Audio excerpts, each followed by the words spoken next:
Hello and welcome to the third week of SaintsCenter. This is the show that covers all Saints athletics. If you want to know what's going on in Saints sports, this is the place to be. This is SaintsCenter.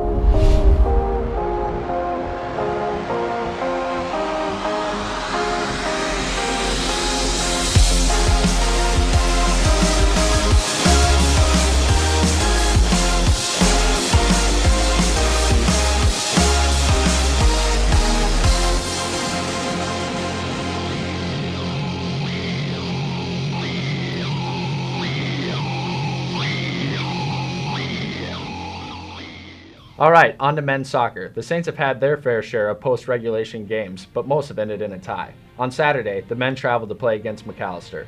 This game was no different in that they ended regulation tied. However, things change in overtime. From a spectating perspective, you would think that it was going to end in a tie again. But McAllister made a late surge with 11 seconds and put the ball in the net in a heartbreaking fashion for the Saints. But believe me, I know these boys and they'll be getting them next weekend. On to cross country. The runners headed to the land of Neil Tomford in Ashland, Wisconsin on Saturday to run at the Northland Invite. But the Saints didn't just run, they stomped all over the competition. On the women's side, Chelsea Johnson won, Liz Bramwell second, freshman Jordan Johnson third, Andrea Mogren fourth, and freshman Taylor Gibson fifth. That rounded out to make the lowest possible score for the race. But that wasn't all. The Saints filled 21 of the top 25 places. For the men, the Saints finished second only to UMD. The sophomore duo of Luke McKenzie and Chris Lawson finished third and fourth. Charlie Haberman finished ninth. Kellen Dunphy and Jacob Gallagher rounded out the scoring for the Saints in 14th and 17th. Volleyball traveled to St. Joseph, Minnesota, home of St. Ben's, to play against the number 15th ranked team in the nation. The Saints dropped the match in 3 sets, but hung tough in the third. They kick off UMAC play next weekend. Okay, now we'll cover the first home football game of the season against Iowa Wesleyan in depth.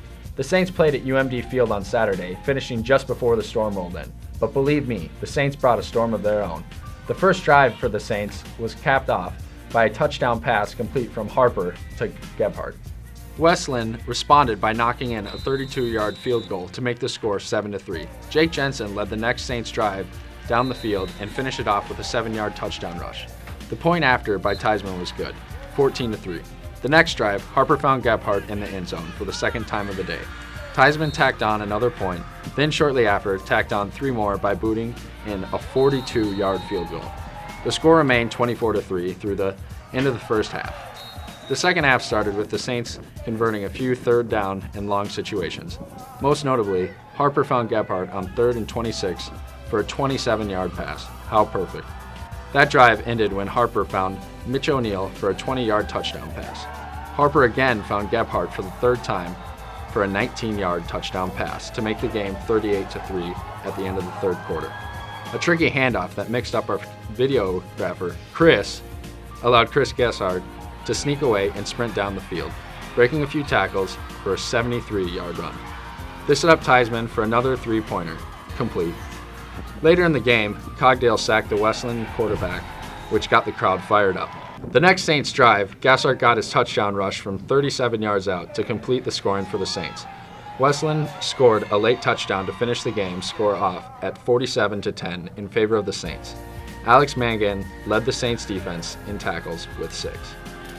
We're here with Saints Glasgow football linebacker Keaton Rush for SaintsCenter.